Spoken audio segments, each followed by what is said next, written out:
¿Qué tal amigos? Les saluda Darío Vichy López y estas son las noticias de hoy en día. Adelante. Jalapa, debido a que pues, los vecinos señalaban cerca de la medianoche que había un intenso olor a gas. Y sí, en efecto, fue necesaria la presencia de Protección Civil y de bomberos, quienes, tuvieron que ingresar a las viviendas, a las casas, a las azoteas, para buscar de dónde procedía justamente ese olor a gas que se percibía en la región. Es importante destacar que, por fortuna, no pasó a mayores, los vecinos reportaron a tiempo, los bomberos detectaron a tiempo justamente la situación de donde se salía el olor a gas y por fortuna fue controlado. Lo que sí es que ocasionó mucho y muy intenso movimiento, de cuerpos de emergencia cerca de la medianoche en la zona del IMAC. Así que, ahí están, se escucharon sirenas, se escucharon a los bomberos. Fue justamente por esto, por fortuna, fue una situación que se pudo atender a tiempo, que los vecinos buscaron la manera de llamar por teléfono y de solicitar el apoyo justamente de bomberos y de protección civil. Así que nos han solicitado que se revisen justamente las instalaciones de gas, porque ya se viene una temporada, intensa, sobre todo en el tema de fugas de gas, y es por eso que desde casa podemos prevenir accidentes. Vendedoras de frutas lo compran mucho para venderlo con chile en la playa. Ahorita están bajando lo que son los ataulfos. El oro está subiendo por lo de Semana Santa. Empieza a subir ahorita por las vacaciones. En relación a los precios de esta fruta ha bajado de acuerdo a los comerciantes porque empieza a haber más producto de la región en Veracruz. El kilogramo de mango ataulfo está en 35 pesos y el mango niño a 30 pesos. Sin embargo, por rejas sale en 370 pesos. ¿Y el Manila? El Manila ahorita apenas está empezando el de aquí, el del Topan. Está entrando muy poco. Ya para la otra semana ya esperemos si ya entra más volumen. En la cámara, Felipe Zamudio, Mercedes. Continuamos con más noticias. Del penal de Tehuacán descubrieron una excavación de 3 metros de profundidad y 2 metros de longitud. Estaba en el área de talleres industriales y se dirigía hacia un terreno baldío. Luego del hallazgo, 5 reos fueron trasladados a otros penales del estado. La Secretaría de Seguridad Pública señaló además que se reforzará los operativos de revisión. Que posiblemente estén vinculados con este hecho, eso lo denuncian de la Fiscalía, y sin lugar a dudas tendremos resultados pronto con esta, que trasladamos a 5 internos al servicio de Tepeji, 2 de ellos y 3 aquí a Puebla. Están relacionados con una misma carpeta de investigación. Es otra redada sobre el hospital más grande de la Franja de Gaza y dijeron que los milicianos de Hamas se habían reagrupado.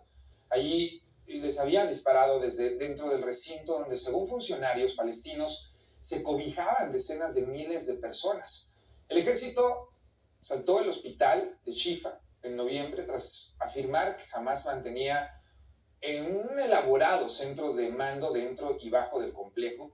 Las fuerzas israelíes mostraron imágenes de un túnel que llevaba a un búnker, así como armas que dijo haber encontrado dentro del hospital. La voz del gobierno israelí Avi Himan dijo que durante un asalto al principal hospital de Gaza, su ejército mató a Faik Makhouf, un alto funcionario del grupo terrorista Hamas. El Ministerio de Salud Gazaí informó que Israel atacó el complejo médico disparando armas y misiles. El gobierno de Benjamín Netanyahu acusa a Hamas de utilizar hospitales y otras instalaciones civiles para proteger a sus combatientes. Desde sus hogares en la provincia de Indonesia, Java Central, debido a las inundaciones del fin de semana. La zona más afectada es la de Demak, donde más de 22,000 residentes han buscado refugio temporal. De acuerdo con autoridades, 89 aldeas en 11 subdistritos quedaron inundadas y el agua subió hasta más de 80 centímetros.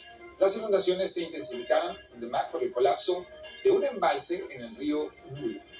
Desató la persecución de una supuesta loba en calles de la zona de Aragón, al norte de la Ciudad de México. Ocurrió cerca de las 6:30 de la tarde, poco antes de que anocheciera. A pie, en motos y camionetas, elementos de la Secretaría de Seguridad Ciudadana y vecinos se dieron a la tarea de perseguir al animal que corría temeroso y que estuvo cerca de ser atropellado cuando cruzaba calles y avenidas. Luego de varios minutos, un niño de apenas 12 años, a bordo de una moto, logró acorralar a esta supuesta loba en la calle Astillero. Fue así que elementos de la Brigada de Vigilancia Animal la resguardaron en un transportadora. Por su parte, la Secretaría del Medio Ambiente de la Ciudad de México aclara sobre esta supuesta loba. Y bueno, es así como las autoridades descartan que un lobo se haya escapado del zoológico de Aragón. Falta que se confirme la especie y la procedencia de este animal, que fue atrapado en la alcaldía Gustavo Amadero. En el mes de marzo del año 2020, el COVID-19 llegó para quedarse. En Córdoba, hasta la fecha, siguen atendiendo pacientes con esta enfermedad. En el 2019 se inicia en China y llega aquí en el 2020.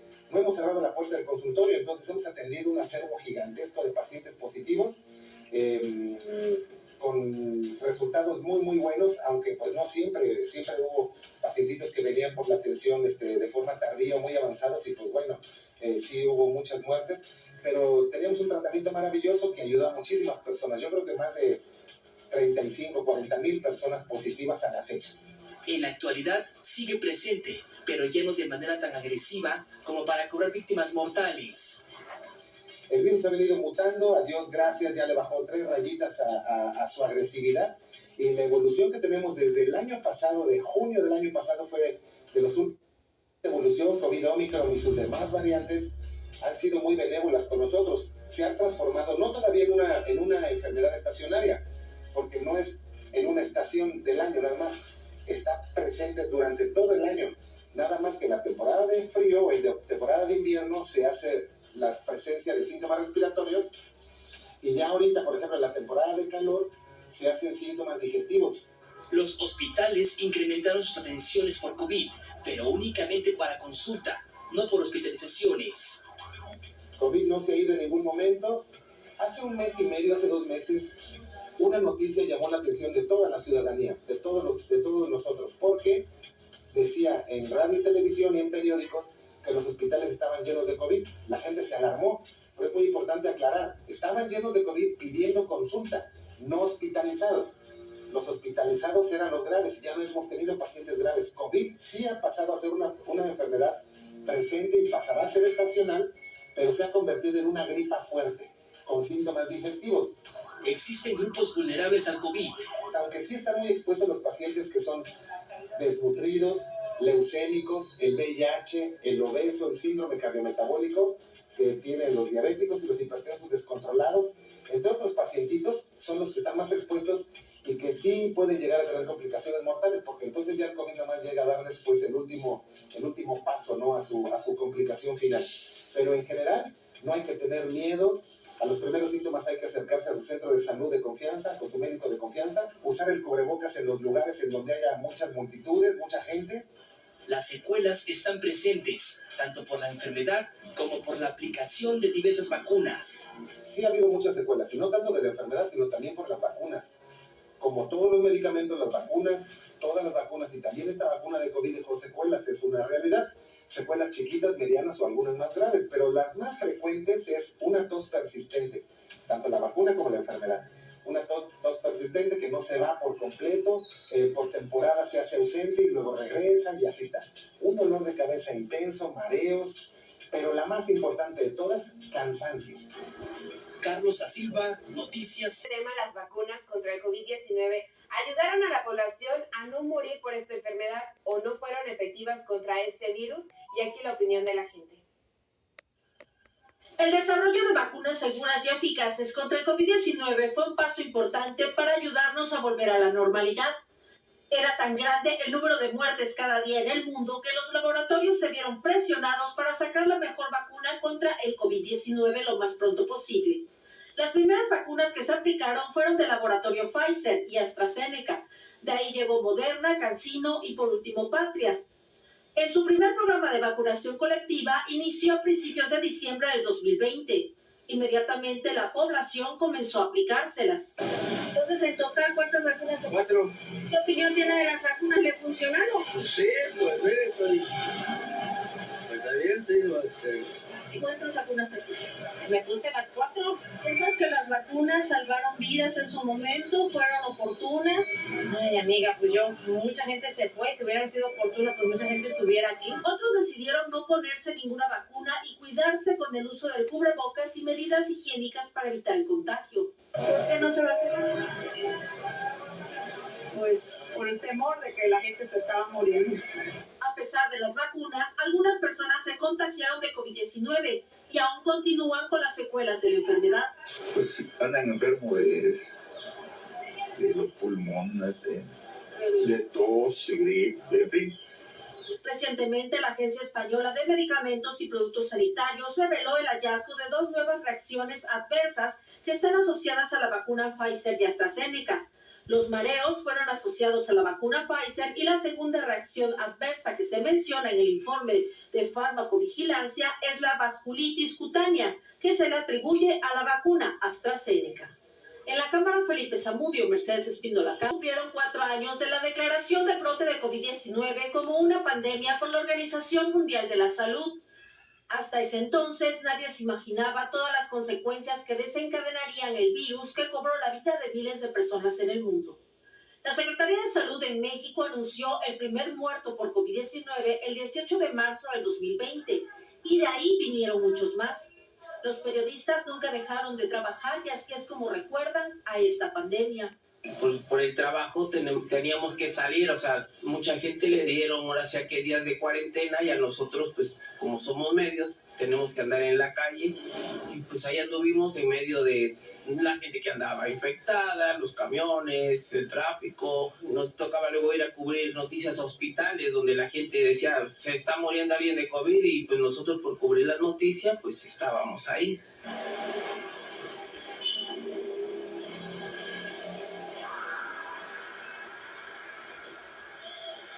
Yo lo recuerdo que no sabíamos a lo que nos íbamos a enfrentar. Veíamos gente con cubrebocas y se nos hacía lo exagerado. Y ya después, conforme fue avanzando la situación y fuimos conociendo de alguna manera la enfermedad, pues no sabíamos cómo, bueno, nuestro trabajo, cómo abordarlo, ¿no? Cómo cubrirlo. No sabíamos de qué nos teníamos que proteger o cómo protegernos.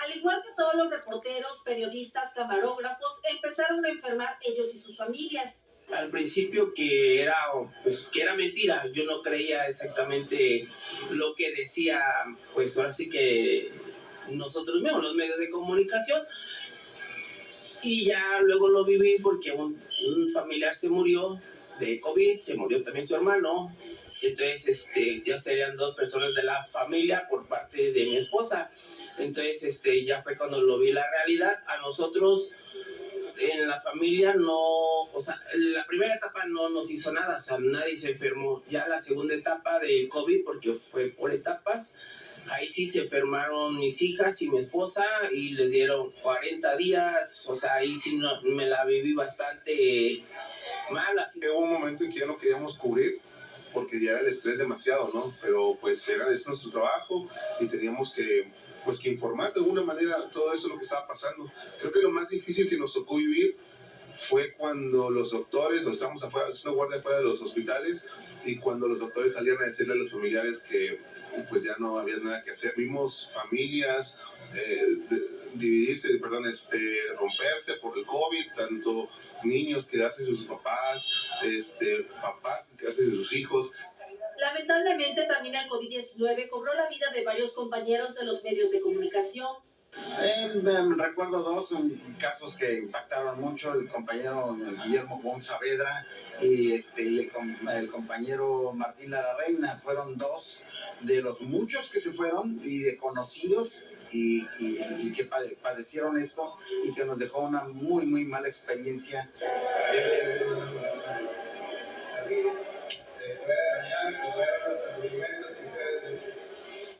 A 4 años de la pandemia, nos preguntamos qué fue lo que aprendimos. La sociedad aprende a no tenerle miedo a ciertas cosas.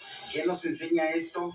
Bueno, nos enseña lo vulnerables que somos y a que ninguna medida de seguridad es tan suficiente o como seres humanos creemos que ya lo sabemos todo y todo está inventado, y esto nos demuestra una vez más lo frágil que es el ser humano y lo frágil que es la sociedad en un momento tan complicado. En la Cámara, Felipe Zamudio. Autoridades estatales de Veracruz han confirmado que en la entidad veracruzana sí se han registrado casos del síndrome de Guillain-Barré, el cual es asociado a bacterias y virus estomacales, pero que ataca principalmente el sistema nervioso. La asociación que hubo en Tlaxcala fue justamente por alimentos y por alguna bacteria intestinal, entonces en ese sentido todas las medidas preventivas que siempre estamos recomendando pues abonan también a que no se presenten este tipo de enfermedades. ¿Y en Veracruz qué porcentaje se tiene de esta enfermedad? No, es muy esporádica, pero es muy esporádico y está asociado a muchas bacterias, virus, situaciones que pueden hacer que la presenten. Generalmente es una enfermedad autoinmune, o sea, el mismo cuerpo la desencadena. Tenemos la presencia, pero es lo habitual y lo esperado de enfermedad por Guillain-Barré. Cabe recordar que recientemente se registró un brote de este padecimiento en el vecino estado de Tlaxcala. Los síntomas comienzan con debilidad y hormigueo en los pies y en las piernas, que se extiende a la parte superior del cuerpo, que incluso puede producir parálisis.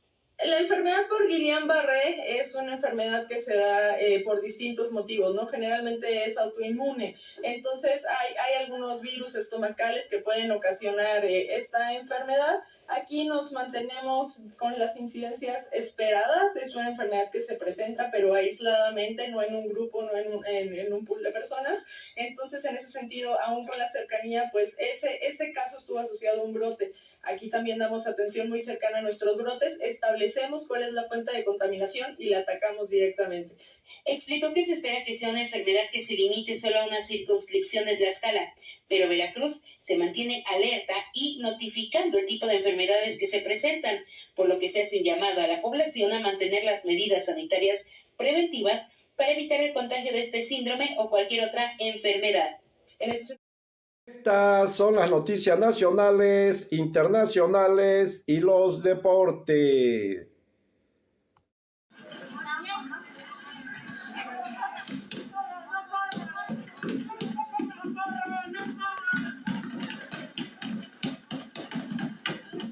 Vea cómo llegan dos camionetas negras a toda velocidad y comienzan a dispararle a un grupo de personas que se manifestaban contra la construcción de la autopista Huapixtla-Huacnopala en Puebla.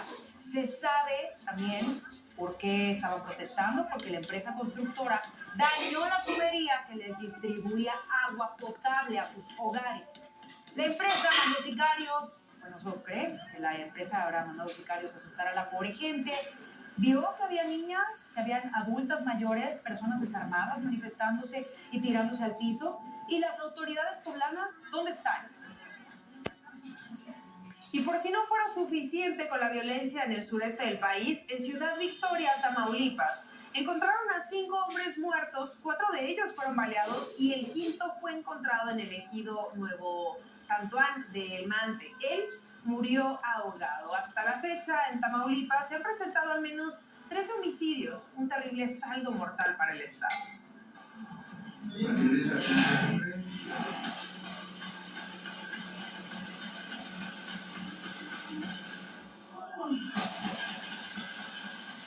¿Escucha el miedo de la mujer que suspira fuerte después del tiroteo? Eso es lo que siente esta familia de la localidad en Tecpan de Galeana. Se protege integrantes de una misma familia en Nuevo León en aumento, padres que asesinan a sus familias e hijos que sus padres encuentran en este trágico recuento de muertes. En los últimos días, por diversas causas, los asesinatos le han pegado a familias regias, con crímenes en los que las víctimas son 2 o integrantes de una misma familia. De los casos más recientes, el más dramático ha sido el sucedido el pasado viernes 15 de marzo, cuando un hombre mató a cuchilladas a su esposa y a sus 2 hijastras de 3 y 16 años. Luego, el multihomicida Antonio Briones, de 54 años, se suicidó en la casa familiar de la colonia Las Lomas en Juárez. Ahí perdieron la vida Jessica Maribel, de 45 años, y sus hijas Iracema Cristal, de 16, y Jessica Sofía, de 10 años. En octubre del 2021, en el mismo municipio de Juárez, ocurrió una tragedia similar, pero en la colonia Mirador de San Antonio.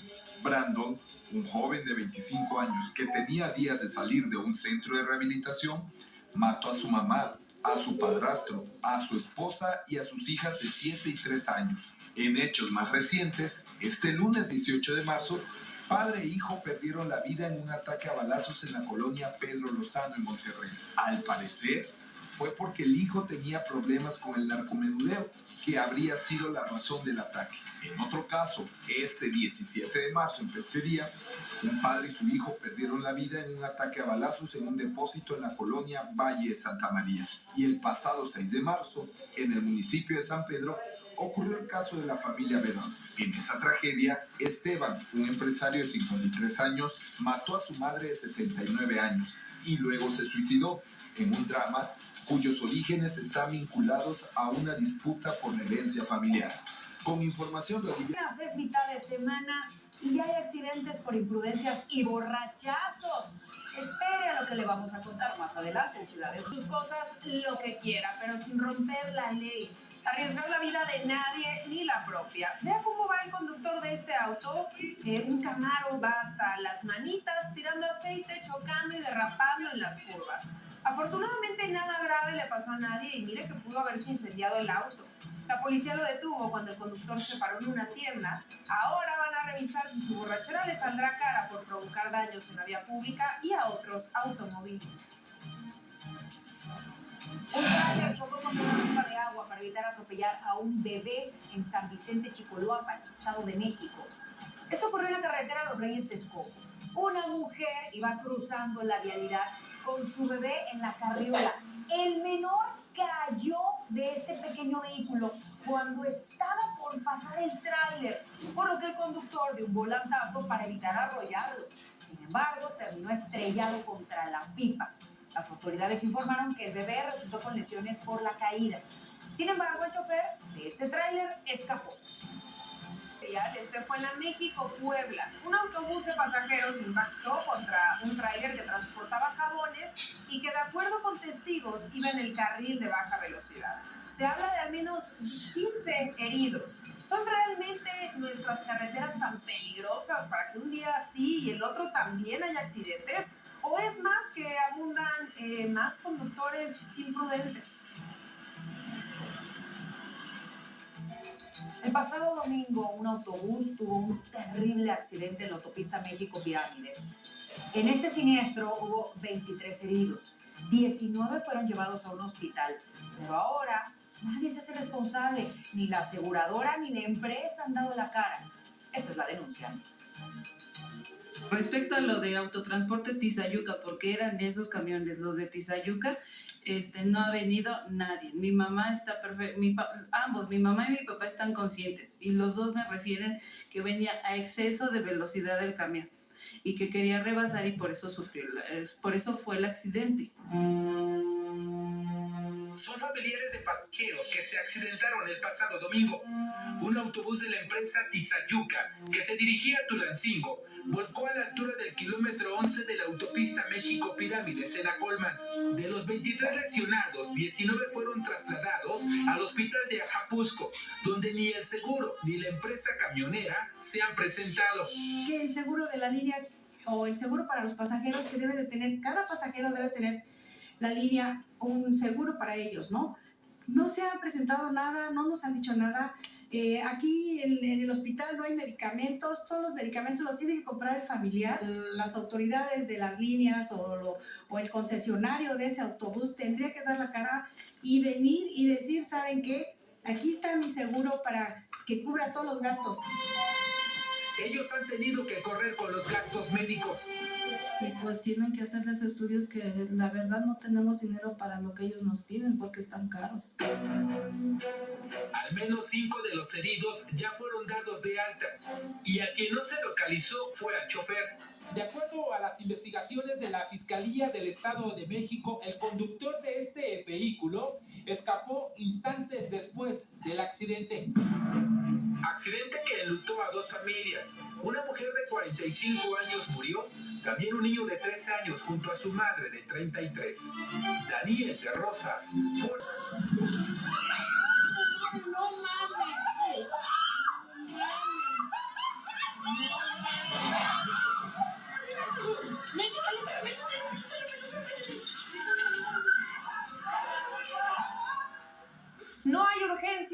prisa ni nada justifica que un conductor atropelle a una persona, sobre todo cuando ayudaba a otro herido por un accidente vial. Las personas le pidieron al conductor que esperara, pero vea, le valió y por sus pantalones echó lámina contra todos. Chocó un vehículo estacionado y atropelló a un hombre cuando se subió a la banqueta. Después, como todo cobarde, huyó. La víctima fue llevada al hospital en donde se encuentra estable. Si usted reconoce la camioneta blanca, sabe dónde se oculta el conductor o lo conoce, no lo proteja. Tiene que dar la cara y pagar por su imprudencia. Mucha atención, más adelante en Ciudad Desnuda le mostraremos a un acosador que grababa debajo de la falda a una muchacha en las escaleras de la Plaza Andamar en Boca del Río, Veracruz. Se lo vamos a presentar porque seguro ahí lo conocen. Si lo ve, díganle que está por salir en Ciudad Desnuda. De nuestro bello México abundan las ratas de dos patas, pero en Valle de Chalco hay una casa que está infestada de las de cuatro patas. Lo peor es que la familia de roedores creció y ya no solo se encuentran en este hogar, sino que abarcan toda la manzana de la colonia. Si bien no son nada agradables de ver, ¿usted qué tipo de plaga preferiría? ¿Las de dos o las de cuatro patas? No va a conocer peor abandono que el de esta madre. Su nombre es Cristel Candelario, de 32 años, y dejó a su suerte a su bebé de 16 meses de edad mientras ella se fue de vacaciones a Detroit y Puerto Rico. ¿Qué la llevó a actuar de esa forma?